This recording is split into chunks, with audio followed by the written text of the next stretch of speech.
মিরপুর শেরেবাংলা জাতীয় ক্রিকেট স্টেডিয়ামে নিরাপত্তার দায়িত্বে সচেষ্ট বাংলাদেশ সেনাবাহিনীর সদস্যরা। আয়ারল্যান্ডের বিপক্ষে চতুর্থ দিনের খেলা শেষেও দেখা গেল একই দৃশ্য, তবে আলাদা করে চোখে পড়ল এক মায়ের গল্প। সেনাবাহিনীর এক নারী সদস্যের সাথে খেলছিল তার সন্তান। এদিক ওদিক ছোটাছুটি করে উঠলেন মায়ের কোলে। মাও তাকে পরম মমতায় আগলে রাখলেন। জানা গেছে পরিবারের বাকিদের সাথে খেলা দেখেছে ছোট্ট শিশুটি। পরে পেশাগত দায়িত্বে থাকা মায়ের সাথেও চলল খুনসুটি। শুধু মা নয়, আশেপাশে থাকা বাকিরাও যেন তাকে পেয়ে উচ্ছ্বসিত।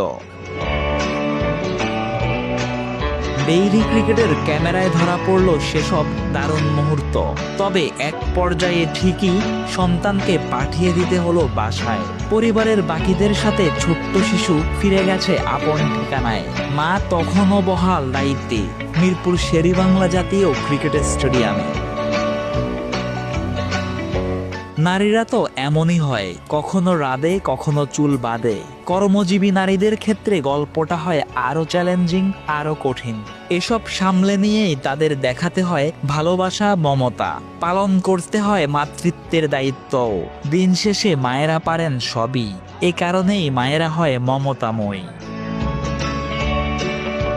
Nazmul Tarek, daily cricket.